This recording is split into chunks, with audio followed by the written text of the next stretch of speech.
Veamos una breve meditación de este Salmo 63. El subtítulo de este Salmo, hermanos, nos da el contexto. Dice Salmo de David cuando estaba en el desierto de Judá. Hermanos, el contexto de este Salmo es el mismo contexto que el del Salmo 61 que vimos la última ocasión que estuve aquí. Es el mismo contexto, hermanos. David siendo perseguido por su hijo Absalón. Sabemos, hermanos, que esa persecución de Absalón a su padre David para quitarle el reinado, para destronarlo, pues fue parte de la disciplina que Dios envió a David a causa de su pecado con Betsabé y del asesinato de Urías. Sin duda, hermanos, para David, la persecución de su propio hijo para asesinarlo y quedarse con el trono de Israel, sin duda, hermanos, fue una de las más terribles aflicciones que David pasó. Cuando Absalón decide tomar armas, como lo veíamos hace unas semanas, cuando Absalón decide tomar armas contra su padre para quitarle el trono, vimos, hermanos, que David providencialmente se entera de esto y entonces le es necesario huir con su familia, huir con sus siervos de este lugar que tanto amaba, de la ciudad de Jerusalén, de la ciudad que él le había puesto el nombre de la ciudad de David. Y de acuerdo con lo que veíamos en el Salmo 61, hermanos, el corazón de David estaba desmayando. Y no era para menos esta situación. Su propio hijo quería matarlo y él se encontraba lejos del santuario, lejos de este lugar donde David disfrutaba tanto estar, donde la presencia de Dios se manifestaba de una manera especial.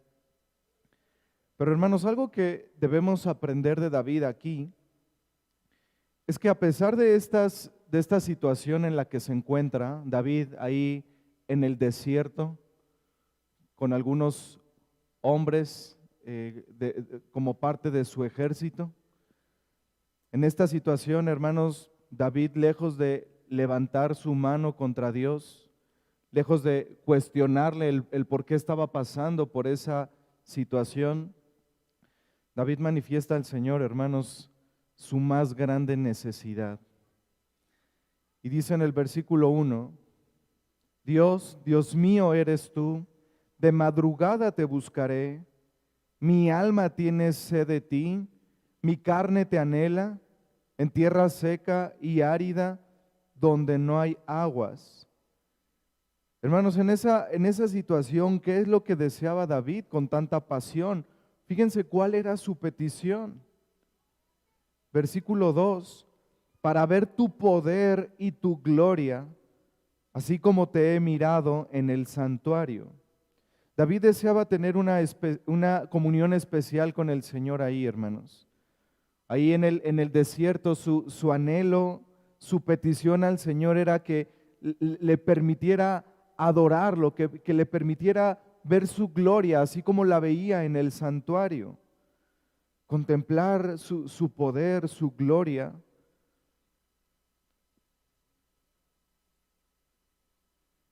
Pero vemos, hermanos, también que después de esta petición, de este ruego que hace David,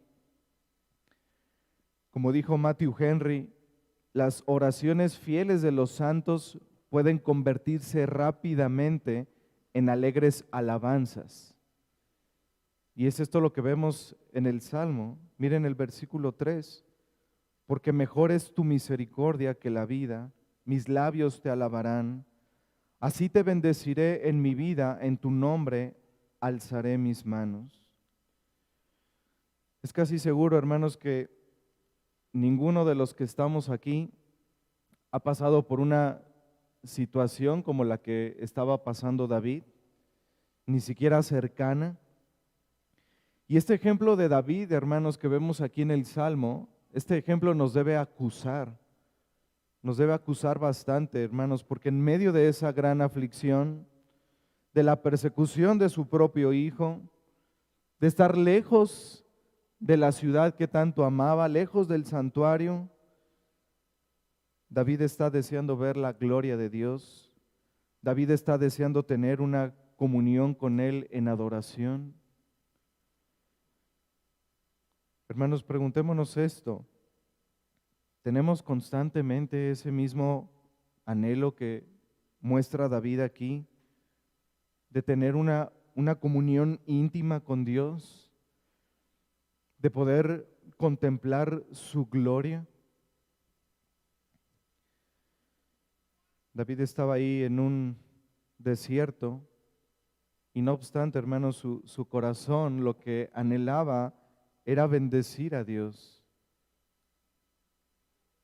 Su corazón, hermanos, no se estaba apartando de Dios en medio de la dificultad, en medio de la incertidumbre. Su corazón, como veremos más adelante, estaba apegado a Dios. Y su anhelo era contemplar su gloria, tener comunión con Él. Pero hermanos, una buena noticia es que este salmo nos enseña cómo podemos tener ese mismo corazón de David, aún en la circunstancia más difícil. Miren el versículo 5.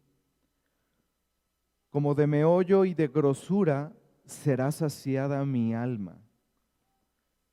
Aquí David utiliza una metáfora donde compara la satisfacción espiritual de la comunión con Dios con la satisfacción de una rica comida, de un banquete. Así como también David lo expresó en el Salmo 36, donde dice: cuán preciosa, oh Dios, es tu misericordia. Por eso los hijos de los hombres se amparan bajo la sombra de tus alas.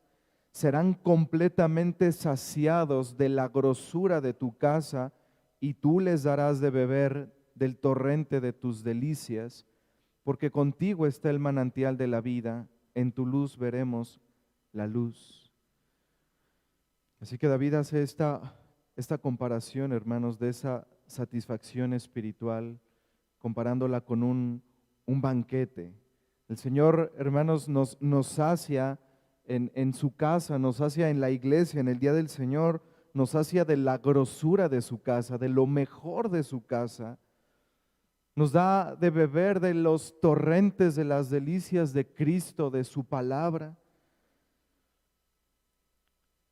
Y hermanos, hay una bendición prometida aquí, en este Salmo 63. Vemos a David deseando una comunión íntima con el Señor, teniendo seguridad, como vemos en el versículo 5, de que será saciada su alma.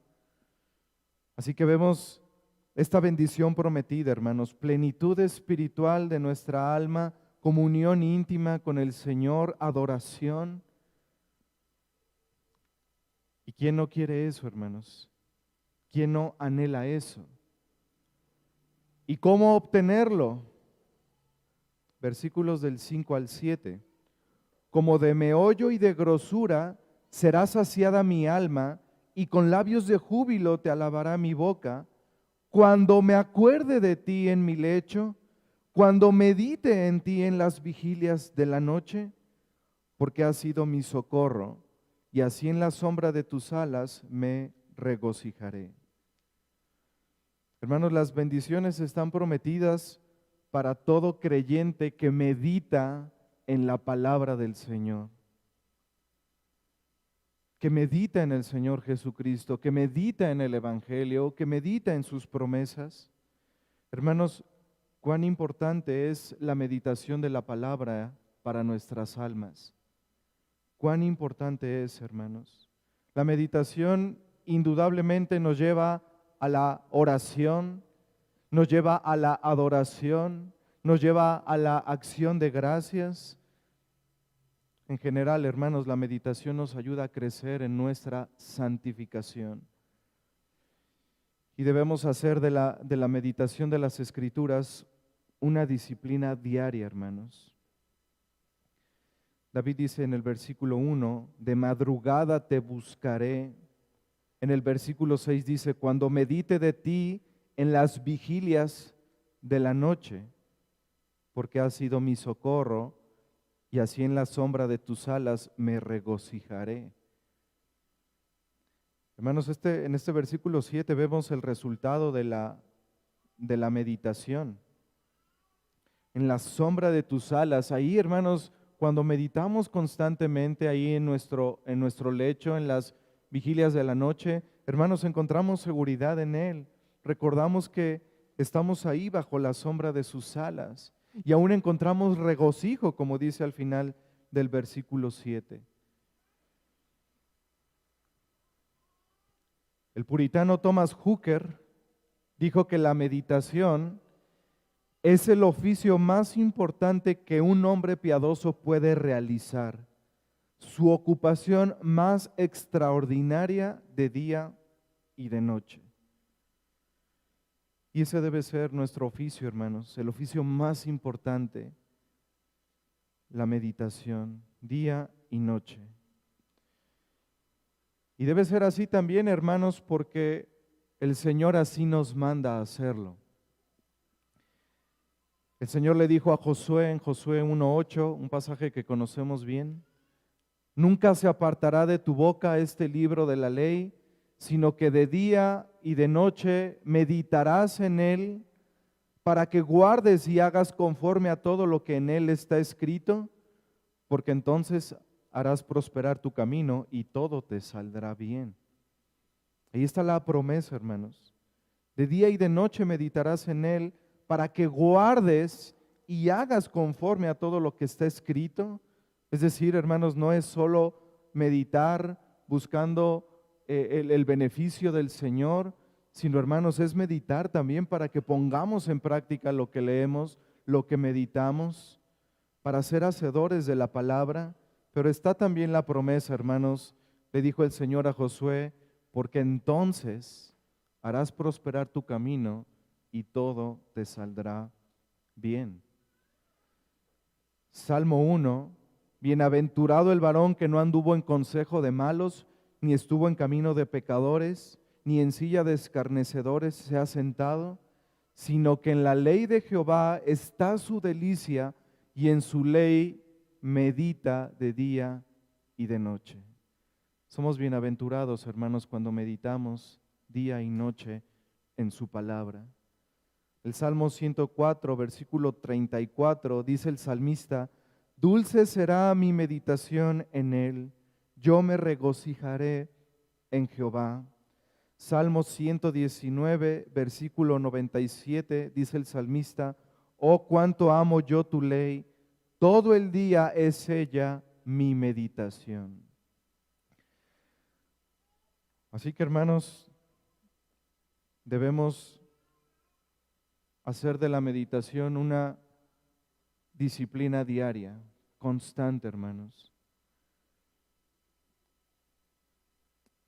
Y el versículo central de este salmo es el versículo 8, hermanos. Salmo 63, versículo 8. Está mi alma apegada a ti, tu diestra me ha sostenido. Este salmo nos enseña también algo de mucho consuelo. Hermanos, cuando el creyente mantiene una meditación constante en el Señor, en su palabra, cuando lleguen las aflicciones, por más fuertes que sean, hermanos, estas terminarán produciendo un apego a Dios en lugar de un distanciamiento. Ahora no esperemos bendición si no estamos haciendo lo que corresponde. Y David, habiendo expresado sus deseos para con Dios, al final del Salmo ahora expresa su confianza en Él, sus gozosas expectativas en Él, versículos del 9 al 11. Pero los que para destrucción buscaron mi alma caerán en los sitios bajos de la tierra, los destruirán a filo de espada, serán porción de los chacales. pero el rey se alegrará en Dios. Será alabado cualquiera que jura por él, porque la boca de los que hablan mentira será cerrada.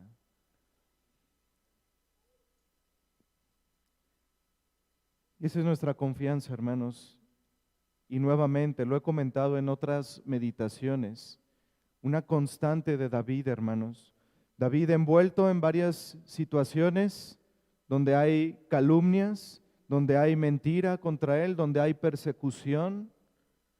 ¿Y qué es lo que hacía David, hermanos?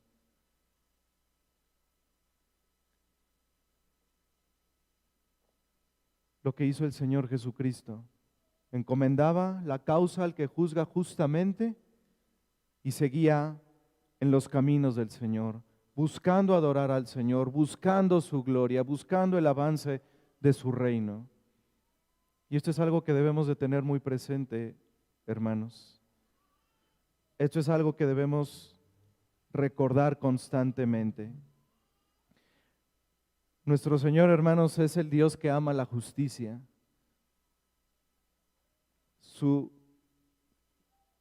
El cetro de su trono es la justicia, Él ama la justicia. Así que en una situación como esta, hermanos, debemos encomendar la causa a Él y adorar al Señor, buscar su gloria, buscar la comunión con Él. Pero les decía, hermanos, que este versículo 8 es el versículo central del Salmo.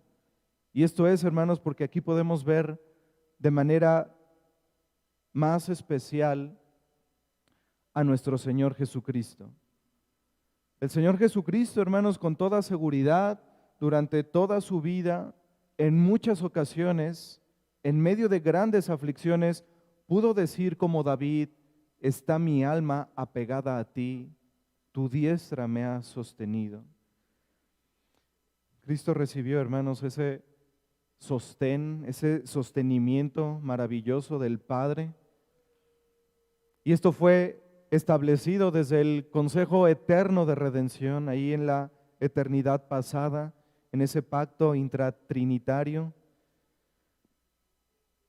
Esto fue establecido, hermanos, que el siervo de Jehová, el siervo sufriente, sería sostenido por su Padre durante todo su ministerio. Miren lo que dice Isaías capítulo 42.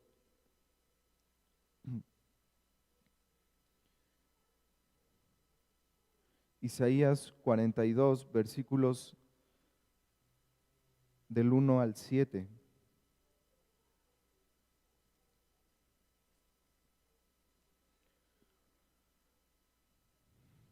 Versículo 1. He aquí mi siervo, yo le sostendré, mi escogido, en quien mi alma tiene contentamiento. He puesto sobre él mi espíritu, él traerá justicia a las naciones. No gritará ni alzará su voz, ni la hará oír en las calles. No quebrará la caña cascada, ni apagará el pábilo que humeare. Por medio de la verdad traerá justicia. No se cansará ni desmayará hasta que establezca en la tierra justicia, y las costas esperarán su ley. Así dice Jehová Dios, creador de los cielos y el que los despliega, el que extiende la tierra y sus productos, el que da aliento al pueblo que mora sobre ella y espíritu a los que por ella andan. Yo Jehová te he llamado en justicia y te sostendré por la mano, te guardaré y te pondré por pacto al pueblo, por luz de las naciones, para que abras los ojos de los ciegos, para que saques de la cárcel a los presos y de casas de prisión a los que moran en tinieblas. En este pasaje, hermanos, se declara que en el consejo eterno de redención se estableció que el Padre sostendría al Hijo de una manera especial durante toda su vida, pero especialmente durante su ministerio. El Padre sostuvo al Hijo en todo tiempo, hermanos, en las aflicciones más grandes, ahí en el huerto de Getsemaní, ahí en el Calvario,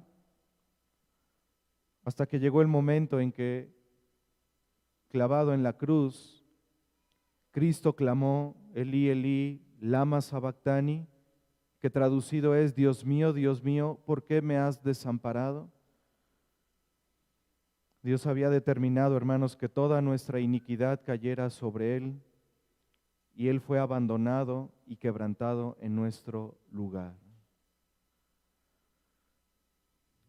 En ese consejo, hermanos, se estableció que el Padre sostendría al Hijo, y fue así, hermanos, pero cuando el Señor estaba en la cruz, por causa de nuestro pecado, el Hijo de Dios fue abandonado ahí para obtener la salvación de su pueblo. Cristo sufrió el terrible abandono de Dios, bebió la copa amarga de la ira de Dios, murió una muerte humillante en lugar de su pueblo. Y solo entonces, hermanos, la justicia divina fue satisfecha, la ira de Dios fue aplacada y la reconciliación fue posible para que tú y yo, hermano, podamos estar eternamente apegados a nuestro Dios. Hermanos, que nuestro Señor nos ayude a poder ser fieles en la meditación de su palabra. Que el Señor nos ayude a constantemente meditar en lo que el Señor Jesucristo ha hecho por viles pecadores como nosotros.